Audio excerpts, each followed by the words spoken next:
우리 다 같이 하나님 앞에 기도하시면서 예배의 자리로 나가겠습니다. 기도하겠습니다.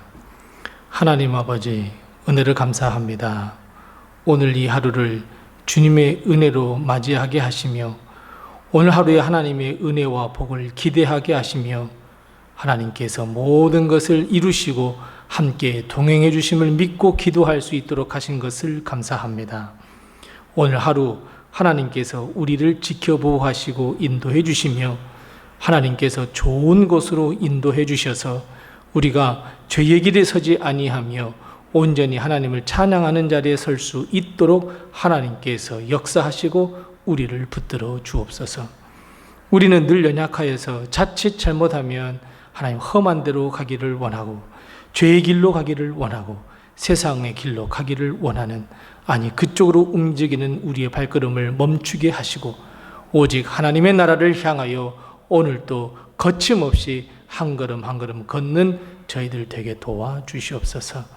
항상 하나님의 말씀이 우리를 인도하시고 예수 그리스도의 인도하심과 그 십자가의 일을 우리가 걷게 하시며 모든 사명을 주신 그 사명을 잘 감당할 수 있도록 성령의 충만함을 부어 주시옵소서. 오늘 하루 우리의 온 가족들을 책임져 주셔서 하나님 우리 온 가족이 건강하며 행복하며 하나님께 영광 돌리는 귀한 오늘 하루가 될 수 있도록 주님께서 도와주옵시고, 하나님 우리가 너무 힘들어서 고통의 문제, 아픔의 문제를 가지고 주님 앞에 나와 기도할 때 우리의 모든 기도를 응답해 주셔서 우리의 기쁨이 넘치며 하나님의 은혜로 넘치는 귀한 오늘 하루, 복된 하루가 되게 도와주시옵소서. 모든 것을 주님께 의탁하옵고 예수님의 이름으로 기도드리옵나이다. 아멘.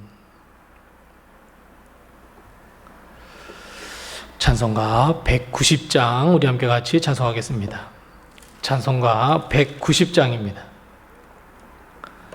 190장 우리 함께 같이 찬송합니다. 성령이여 강림하사 나를 감화하시고 애통하며 회개한 맘 충만하게 하소서. 예수여 비오니 나의 기도 들으사 애통하며 회개한 맘 충만하게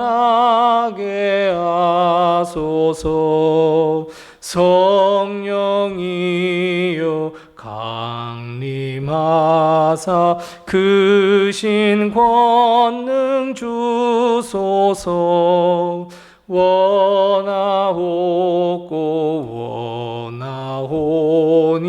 충만하게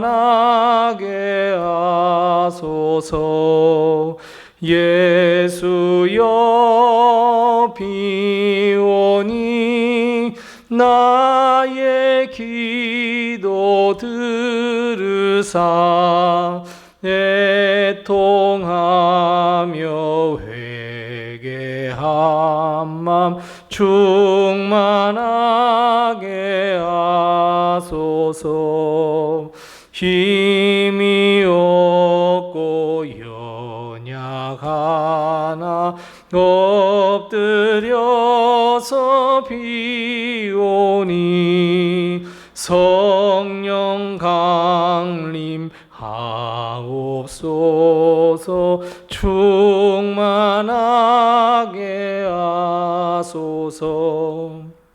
예수여 비오니 나의 기도 들으사 애통하며 회개한 맘 충만하게 하소서. 정케하고 위로하사 복을 받게 하소서. 충만하게 하시오니 무한 감사합니다. 예수 여비오니 나의 기도 들으사 애통하며 회개한 맘 충만하게 하소서. 아멘. 아멘. 오늘 시간 하나님께서 우리에게 주시는 말씀은 신약성경 마가복음 5장 21절 말씀부터 24절 말씀입니다. 신약성경 60면에 있는 마가복음 5장 21절 말씀부터 24절 말씀까지 우리 같이 한 목소리로 봉독합니다. 마가복음 5장 21절 말씀부터 24절입니다. 함께 같이 봉독합니다. 예수께서 배를 타시고 다시 맞은편으로 건너가시니 큰 무리가 그에게로 모이거늘 이에 바닷가에 계시더니 회당장 중에 하나인 야이로라 하는 이가 와서 예수를 보고 발 아래 엎드리어 간곡히 구하여 이르되 내 어린 딸이 죽게 되었사오니 오셔서 그 위에 손을 얹으사 그로 구원을 받아 살게 하소서 하거늘 이에 그와 함께 가실새 큰 무리가 따라가며 애워싸 밀더라. 아멘. 오늘 하루도 하나님의 축복과 은혜가 우리 교회와 성도님들의 가정에 늘 충만하시기 바랍니다. 마을 사람들의 겁으로 인해서 말씀을 전하지 못한 채 주님은 다시 배를 타고 거라사인의 마을로부터 건너편으로 가셨습니다.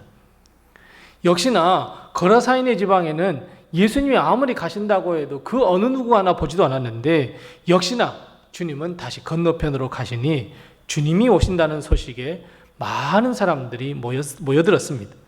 주님을 만나기 위해, 주님께 말씀을 듣기 위해, 주님의 베푸시는 역사를 경험하기 위해 많이 모여들었습니다.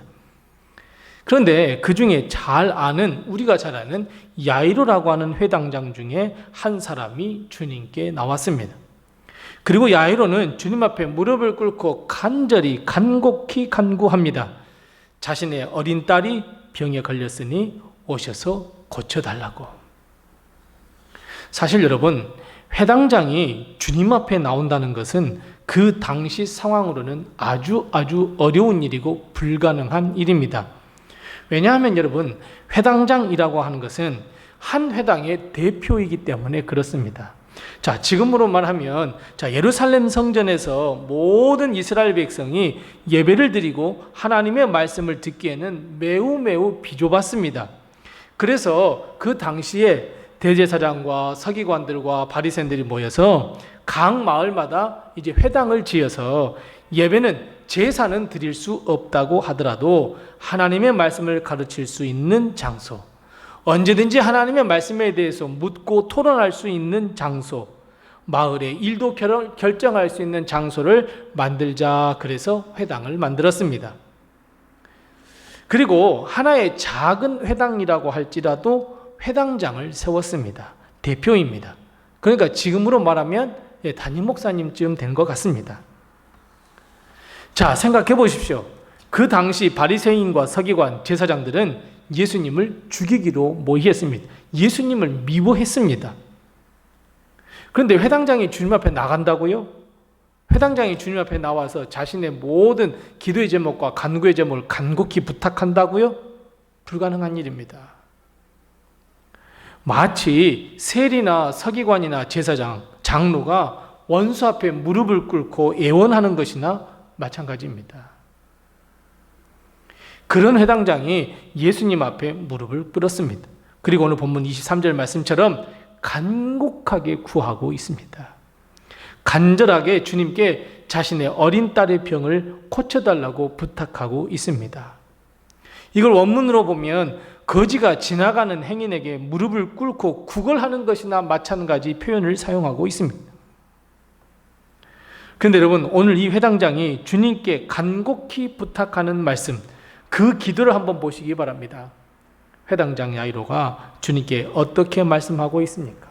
어떻게 부탁을 드렸더니 주님이 그의 집으로 향하는 놀라운 역사가 일어났습니까? 오늘 본 말씀 23절 말씀 보니까 이 회당장 야이로는 이렇게 주님께 간곡히 부탁합니다.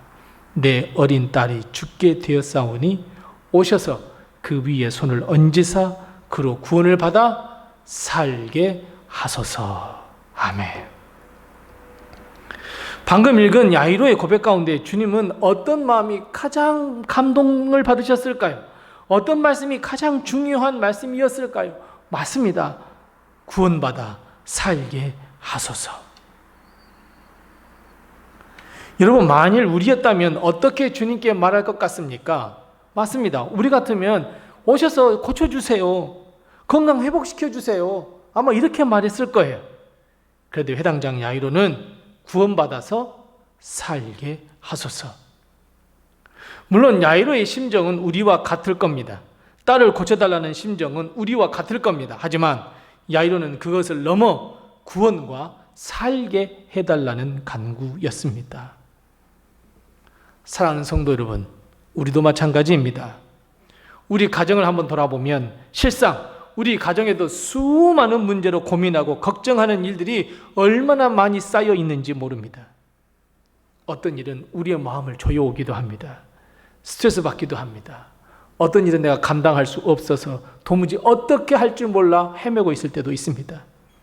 물질 문제, 건강 문제, 생활 문제, 부부 문제, 자녀 문제. 정말 끝이 없는 문제투성이 가정입니다. 그렇다면 여러분, 우리는 이 문제를 어떻게 해결해 나가시겠습니까? 어떻게 헤쳐나가겠습니까? 답은 간단합니다. 주님이 오시면 됩니다. 주님이 우리 가정에 임하시면 됩니다. 주의 긍휼하심과 주님의 역사가 우리 가정에 임하면 됩니다. 사랑하는 성도 여러분, 우리 가정에 예수 그리스도가 임하는 놀라운 역사가 일어나시기 바랍니다. 주님이 우리 가정에 임하시면 치유의 역사를 비롯해서 모든 문제를 고쳐주시고 새롭게 해주시는 역사가 일어날 줄로 믿습니다. 그래서 여러분, 회당장 야이로의 기도가 우리의 기도가 되어야 합니다. 주님, 우리 가정에 임하셔서 우리 가정에 오셔서 건강, 물질, 자녀 문제 등에 손을 얹으사 우리 가정이 구원을 얻어 살게 해주세요. 숨통이 좀 트이게 해주세요. 우리가 간절한 마음으로 기도할 때 우리 주님은 우리 가정에 임하십니다. 야이로가 이 고백을 했을 때 24절 말씀처럼 주님은 그와 함께 그의 집으로 가셨다 말씀하고 있습니다. 마찬가지입니다. 우리가 주님께 간곡히 부탁하며 기도하면 주님은 우리 가정에 임하셔서 놀라운 역사를 행하실 줄로 믿습니다. 그래서 여러분, 무엇이 중요하겠습니까? 기도가 중요합니다. 믿고 기도하는 것이 중요합니다. 어떻게 무엇을 구하느냐가 중요합니다. 가정을 위해 기도할 때도 우리는 어떻게 기도하느냐, 여러분, 중요하다는 것을 깨달으시기 바랍니다.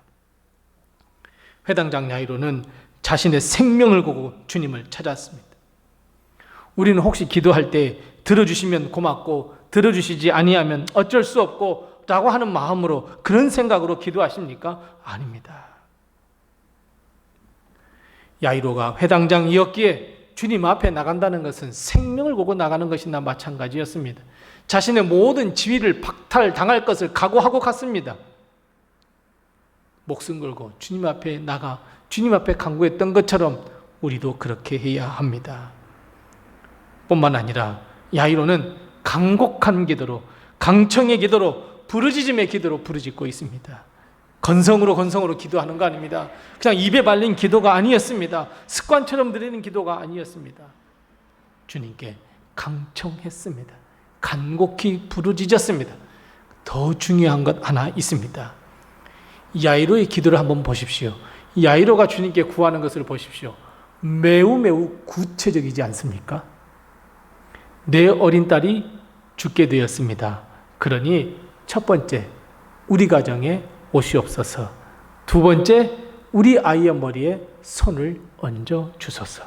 세 번째, 구원을 받게 해 주옵소서. 네 번째, 살게 하옵소서. 야이로의 기도는 매우 짧은 것 같지만 매우 구체적으로 기도하고 있는 것을 볼 수 있습니다. 우리는 기도할 때 가끔 아주 두리뭉실하게 기도할 때가 있습니다. 대부분 그렇습니다. 주님, 우리에게 건강 주세요. 주님, 우리에게 물질 주세요. 아닙니다. 우리의 기도의 질이 바뀌어야 합니다. 구체적인 기도로 바뀌셔야 합니다. 우리 가정에 기도할 때, 간절히 구할 때에 짧지만 구체적으로 기도하셔야 합니다. 주님, 우리 가정에 오시옵소서. 우리 모든 문제에 주님께서 다 손을 얹어 주시옵소서. 구원받게 해 주시옵소서. 숨통 트이게 살게 해 주시옵소서. 사랑하는 성도 여러분, 이런 야이로의 기도가 우리의 기도가 되시기 바랍니다. 주님, 우리 가정에 임하셔서 우리가 기도하는 모든 기도의 제목 위에 일일이 손을 얹으셔서 구원받게 하시며 살게 하시는 이 놀라운 역사가 우리에게도 일어나시기 바랍니다. 여러분, 그래서 우리는 실망치 말고 낙심하지 말고 주님 앞에 기도해야 합니다. 구체적으로 간곡하게 우리 주님 앞에 다 기도하여 모든 기도가 다 응답이 되는 우리 모든 성도들, 구원의 놀라운 역사를 받는 성도들, 그 가정의 기도의 제목이 응답받는 성도들이 다 되시기 바랍니다. 기도하겠습니다. 오늘 우리 함께 기도할 때는 한 가지 기도 제목을 가지고 기도하십시다. 오롯이 우리 가정을 위해서 기도하십시다. 물질 문제 있으십니까? 건강의 문제가 있으십니까? 부부 문제로 인하여 고통받고 있습니까? 자녀 문제 때문에 가슴이 찢어지십니까? 오롯이 오늘 이 시간 우리 가정을 위해서 기도하십시다. 오늘 함께 기도하실 때에 구체적으로 우리 하나님께 기도해서 응답받 하나님, 우리 가정에 오시옵소서. 모든 문제에 손을 얹어 주시옵소서. 구원받게 하시옵소서. 살게 해 주옵소서. 우리 함께 기도 제목을 가지고 기도하시고 또 내게 허락하신 기도 제목을 가지고 주님 앞에 기도하겠습니다.